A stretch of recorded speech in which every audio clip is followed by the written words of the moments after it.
नमस्कार. पुन्हा एकदा तुमचं स्वागत आहे स्वर गंधर्वच्या चॅनलमध्ये. आजचा जो मी व्हिडिओ बनवणार आहे तो एक इन्फॉर्मेटिव्ह व्हिडिओ असणार आहे, ज्यात मी प्रचलित रागांचे थाट 10 मेल या 10 मेल याच्याबद्दल इन्फॉर्मेशन देणार आहे, जे तुम्हाला वेगळा राग म्हणजे वेगवेगळ्या रागांचे प्रकार, त्यांचे स्वर तुम्हाला ओळखायला मदत करेल. तर चला आपण सुरू करू.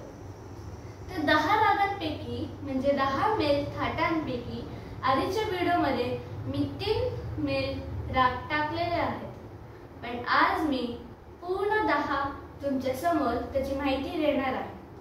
तर चला एक राग आपण बघून घेऊया. त्या 10 थाट या मेल पैकी 3 तुमच्यासाठी नवीन असणार आहेत, जे आहेत तोडी, मालवा आणि पूर्वी. तर आपण क्रमानुसार जाऊ. तर पहिला थाट आहे थाट बिलावल. या बिलावल मेल तुम्ही असेही बोलू शकता. बिलावल मेल हा थाट आहे ज्यात सगळे स्वर शुद्ध लागतात, पण त्याची जाती शॅडो असते. म्हणजे इथपर्यंत सा रे ग म प ध नी.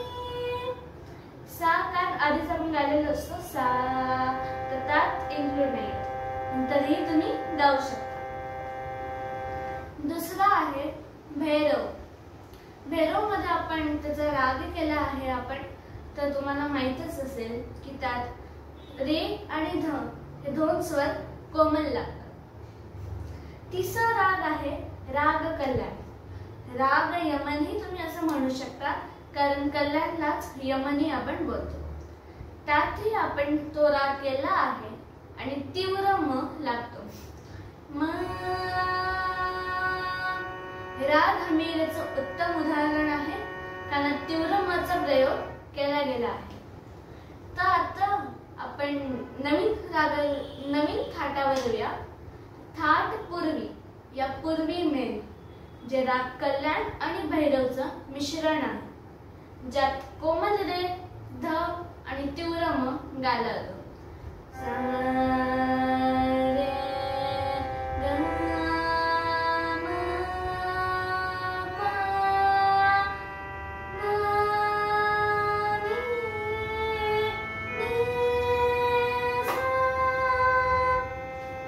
असा वेगळा लागतो.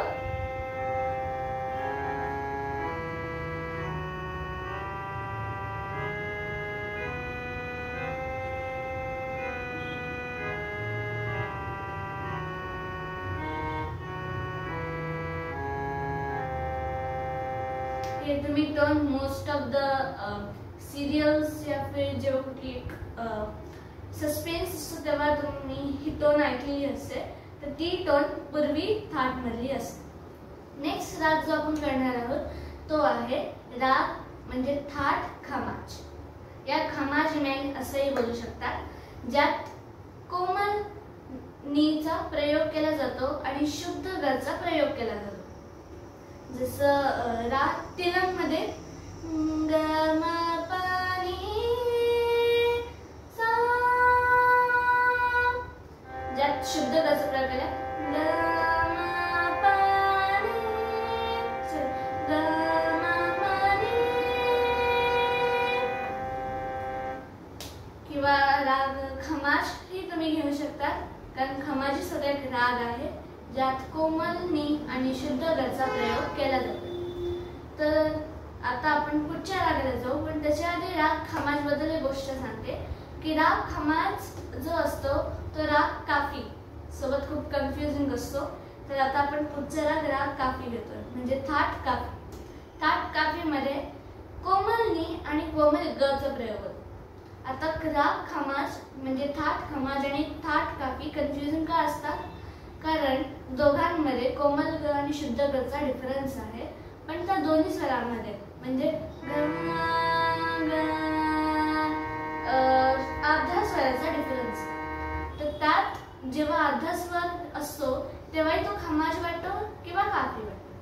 जसं की आता उदाहरण घेतोय, सा रे ग मा पा धा नी सा.